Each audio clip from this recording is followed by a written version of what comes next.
Hello everyone, hope आप लोग अच्छे हैं। Welcome to Mamta classes. आज हम लोग नया टॉपिक पढ़ेंगे और वो टॉपिक है factors determining the amount of depreciation. Depreciation calculate करने के लिए हम कौन कौन सा चीज को यूज करते हैं, क्या बेसिस है जिसपे हम डेप्रिसिएशन कैलकुलेट करते हैं। तो सबसे पहला फैक्टर है total cost of the fix asset. Fix asset का जो टोटल कॉस्ट होता है उसी पे डेप्रिसिएशन कैलकुलेट किया जाता है। अब टोटल कॉस्ट जिस समय हम फिक्स एसेट को परचेज करते हैं, सिर्फ वही परचेज प्राइस नहीं होता है, उसमें हम क्या ऐड करेंगे? Cost of purchase.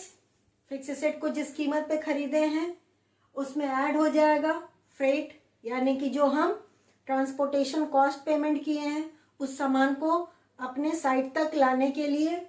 दूसरा लेबर कॉस्ट, उस एसेट को जहां रखना है, इंस्टॉल करना है, उसको रखने के लिए हमने लेबर कॉस्ट खर्च किया है, पेमेंट किया है, उसको भी जोड़ देंगे।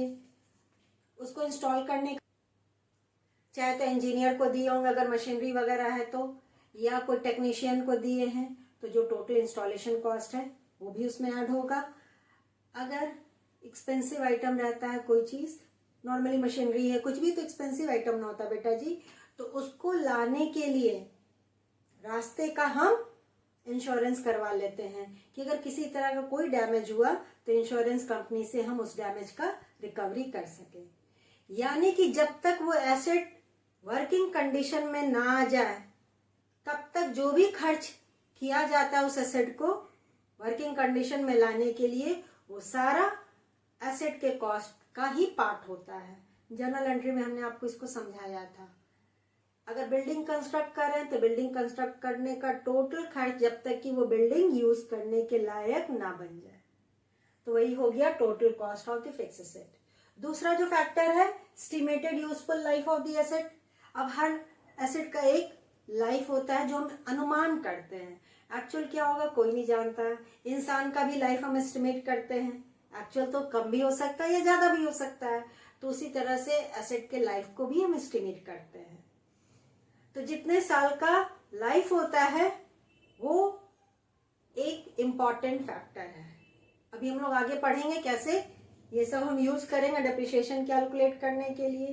तीसरा फैक्टर है एस्टिमेटेड स्क्रैप, दूसरा नाम है रेसिडुअल या breakup value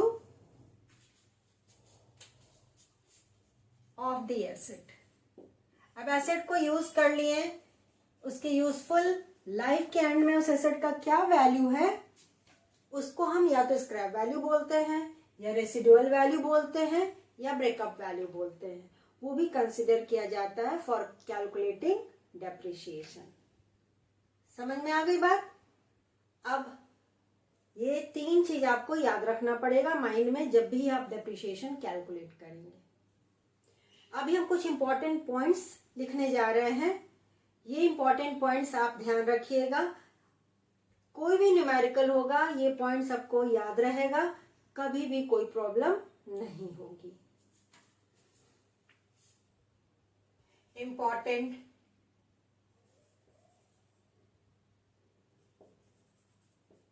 points to remember.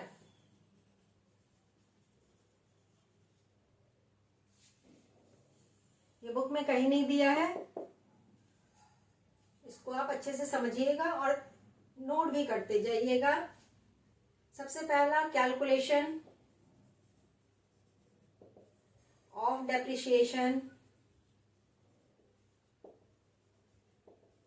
Starts from the date of purchase.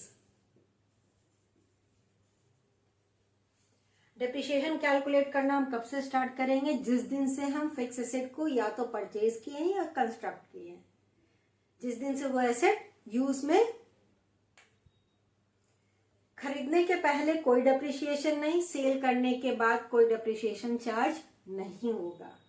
For instance आप बाइक खरीदे, अब बाइक का खर्च किस दिन से शुरू होगा? जिस दिन से आप बाइक खरीदे उसी दिन से ना, उसके पहले तो बाइक से रिलेटेड कोई खर्च नहीं होगा। तो उसी रूल को हम यहाँ भी अप्लाई करेंगे डेप्रिसिएशन कैलकुलेट करते वक्त। कभी कभी बच्चे क्या करते हैं, हम खरीदे हैं एसेट को मिड ऑफ द ईयर और डिप्रिसिएशन कैलकुलेट करना शुरू कर देते हैं from the beginning of the year. अरे बाबू मेरे, अगर हम उसको 1 जून को खरीदे हैं तो 1 जून से ही तो डिप्रिसिएशन कैलकुलेट करने का मीटर स्टार्ट होगा। 1 जून से पहले नो डिप्रिसिएशन। और अगर सेल कर दिए किसी फिक्स एसेट को, उसके बाद भी उस एसेट पे कोई डिप्रिसिएशन चार्ज नहीं होगा। समझ में आई बात? दूसरा, इन the year of purchase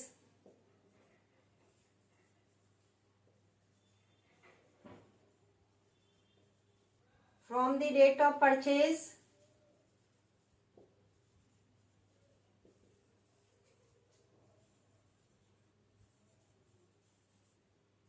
till the end of the financial year,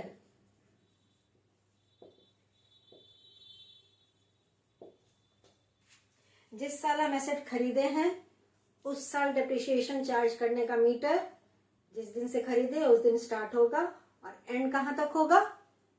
जिस दिन हमारा फाइनेंशियल ईयर एंड होता है, अकाउंट जिस दिन हम क्लोज करते हैं। यानी कि नॉर्मली हम अपना अकाउंट्स तो 31 मार्च को क्लोज करते हैं। अगर आप 1 अगस्त को कोई फिक्स एसेट परचेज किए हैं तो डिप्रिसिएशन जिस साल खरीदे हैं उस साल अगस्त 1 से स्टार्ट होगा और एंड कहां तक होगा? 31 मार्च तक। Next, in the subsequent years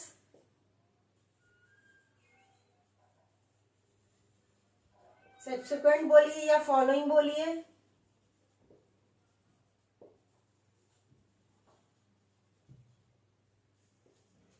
for whole year,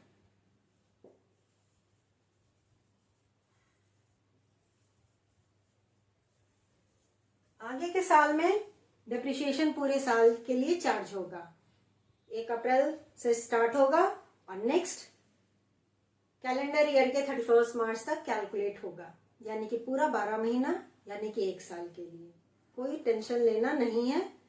अगर कुछ नहीं बोला है, नेक्स्ट ईयर में पूरे साल के लिए डिप्रिसिएशन चार्ज हो जाएगा, कैलकुलेट हो जाएगा। Next point, in the year of cell,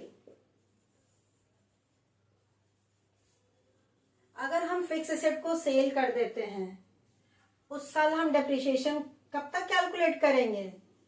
financial year के शुरू से, from the beginning of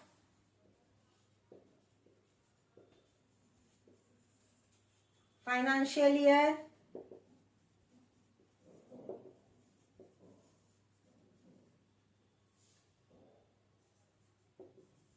till the date of sale।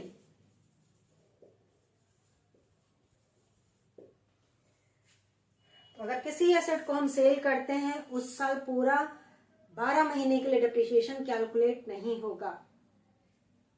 जिस दिन हम सेल किए हैं वहां स्टॉप, फुल स्टॉप लग जाएगा और सेल करने के बाद कोई डिप्रिसिएशन कैलकुलेट नहीं होगा उस पर्टिकुलर फिक्स एसेट पे।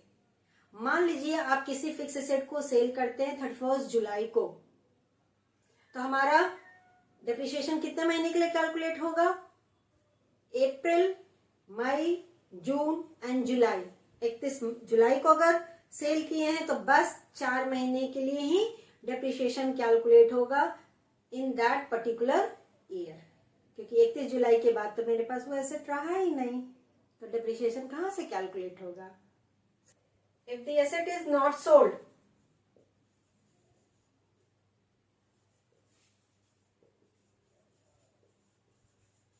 आप पूछेंगे मैम अगर एसेट सेल नहीं हुआ तो क्या लॉन्ग लाइफ इस पे डिप्रिसिएशन चार्ज होता रहेगा जब तक हम एसेट यूज करेंगे?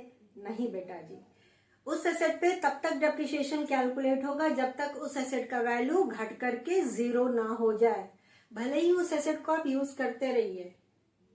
मे बी आप बिल्डिंग कंस्ट्रक्ट किए हैं या खरीदे हैं, आपने एस्टिमेट किया था कि उसका लाइफ 10 साल का होगा, एसेट का टोटल कॉस्ट था 50 लाख रुपया, अगर 10 से डिवाइड कर देते हैं तो हर साल कितना डेप्रिसिएशन कैलकुलेट किए, 5 lakh.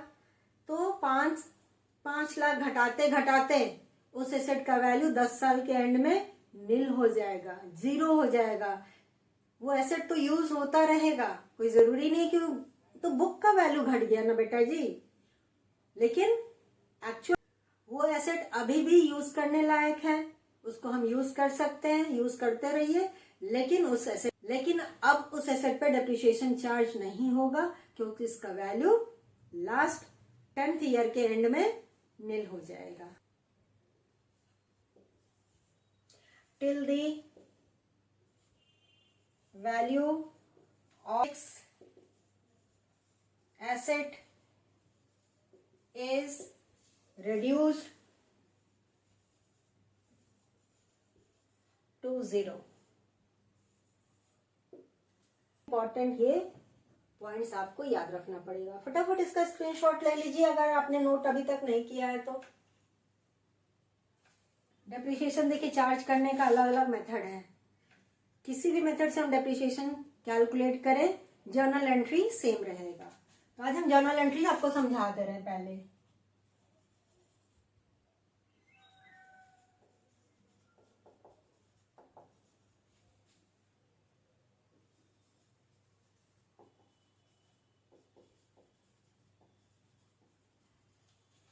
This is the format of journal entry, याद है ना।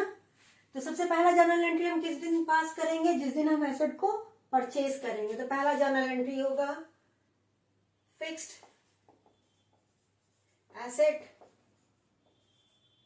Account debit. जो भी एसेट खरीदे हैं, अगर मशीनरी खरीदे तो मशीनरी अकाउंट डेबिट, फर्नीचर खरीदे तो फर्नीचर अकाउंट डेबिट, बिल्डिंग खरीदे तो बिल्डिंग अकाउंट डेबिट। तो एसेट को इंडिविजुअली नाम से हम यहाँ पे इंडिकेट करेंगे, हमने कॉमन यूज कर दिया fix asset. 2 bank, normally bank word use करेंगे क्योंकि अमाउंट हैवी रहता है तो कैश नहीं यूज करते हैं, या वेंडर्स अकाउंट। अगर उधार खरीदे हैं तो वेंडर के अकाउंट को क्रेडिट करेंगे, और अगर पेमेंट करके खरीदे हैं तो बैंक अकाउंट को क्रेडिट करेंगे। अमाउंट यहाँ पे लिख देंगे बेटा जी। Narration asset purchased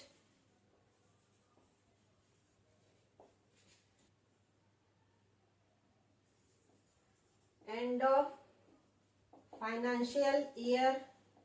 second journal entry financial year के एंड में पास होगा, इस दिन हम डेप्रिसिएशन कैलकुलेट करेंगे। तो डेप्रिसिएशन अकाउंट डेबिट, जो फिक्स एसेट खरीदे हैं इस पर डेप्रिसिएशन कैलकुलेट होगा। आगे हम लोग पढ़ेंगे कैसे कैलकुलेट होता है, टेंशन नहीं लीजिए, अभी हम सिर्फ जर्नल एंट्री समझा रहे हैं। 2 फिक्स्ड एसेट अकाउंट। अब देखिए डेप्रिसिएशन मेरे लिए क्या है, एक्सपेंस है। तो as per the golden rule debit all expenses, इसलिए हमने एक्सपेंस को डेबिट कर दिया। और जैसे ही डेप्रिसिएशन हम कैलकुलेट करते हैं, एसेट का वैल्यू घट जाता है। तो एसेट का वैल्यू जब घटता है तो एसेट को क्या करते हैं, क्रेडिट। बढ़ता है तो डेबिट और घटता है तो क्रेडिट। यहाँ फिक्स एसेट मेरे पास आया था तो एसेट का वैल्यू बढ़ गया था तो डेबिट कर दिए। डेप्रिसिएशन चार्ज किया, एसेट का वैल्यू घट गया, डेप्रिसिएशन चार्ज करने के बाद एसेट को हम क्रेडिट कर दिए।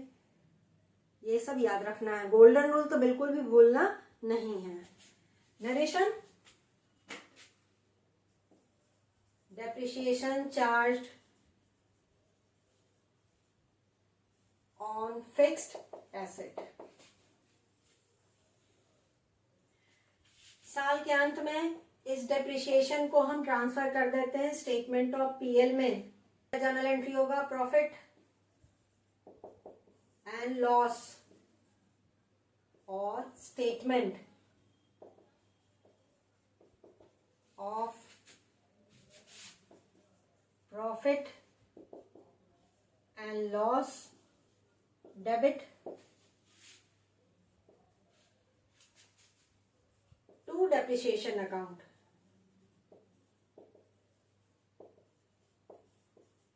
सोल ट्रेडरशिप के केस में प्रॉफिट एंड लॉस अकाउंट बोलते हैं, पार्टनरशिप में भी नॉर्मली हम प्रॉफिट एंड लॉस अकाउंट ही बोलते हैं। लेकिन कंपनी के केस में स्टेटमेंट ऑफ पीएल बोला जाता है, वहां पे प्रॉफिट एंड लॉस बनाने का फॉर्मेट चेंज हो जाता है।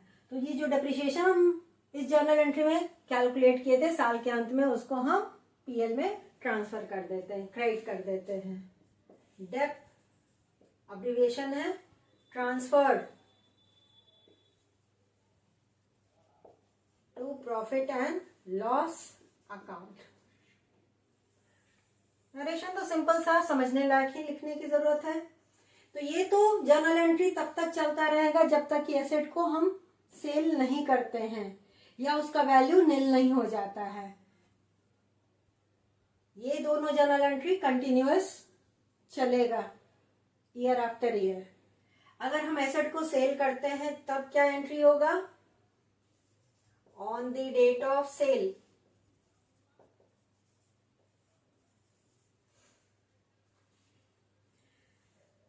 परचेज किए थे तो बैंक क्रेडिट हुआ था, सेल हो गया तो क्या हो जाएगा? Bank account debit. पैसा आ रहा है ना, टू एसेट अकाउंट। जिस एसेट को सेल किए उसको क्रेडिट कर दिए। Narration asset sold.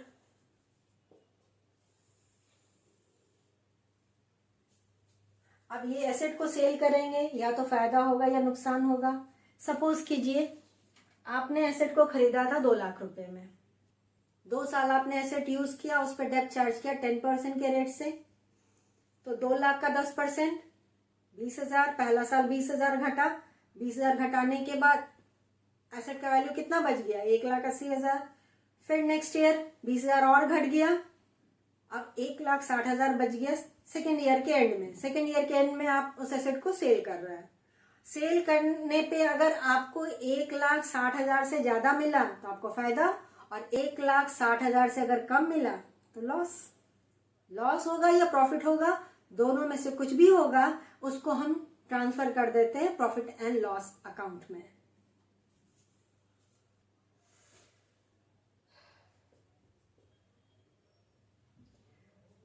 तो अगर लॉस हुआ तो profit and loss account debit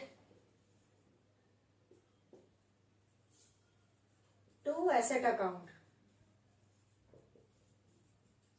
loss on sale of asset. या तो ये एंट्री या और हम लिख दे रहे हैं, दोनों में से कोई एक होगा, दोनों पॉसिबल नहीं है। कोई एसेट बेचेंगे या तो फायदा होगा या नुकसान होगा। अगर फायदा हुआ तो asset account debit to profit and loss account. ठीक उल्टा। आपके फ्रेम में आ रहा है ना, एक्सपेक्ट करिए कि फ्रेम में आ रहा हो। Profit on sale,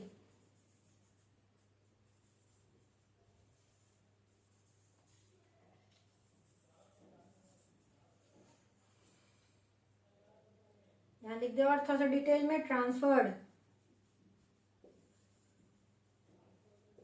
to profit and loss account.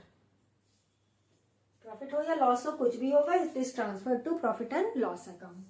तो ये सारा जर्नल एंट्री है which is related to depreciation from the beginning, यानी कि from the date of purchase up to the date of sale. तो ये जर्नल एंट्री आपको याद रखना पड़ेगा। आज हम इस टॉपिक को यहीं पे एंड करते हैं। नेक्स्ट क्लास में हम different methods of charging depreciation पढ़ेंगे और उससे रिलेटेड न्यूमेरिकल भी बनाएंगे।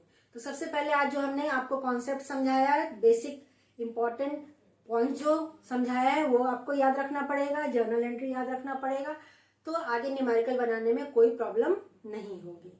तो मिलते हैं नेक्स्ट क्लास में, तब तक अपना ख्याल रखिए, खुश रहिए, बाय।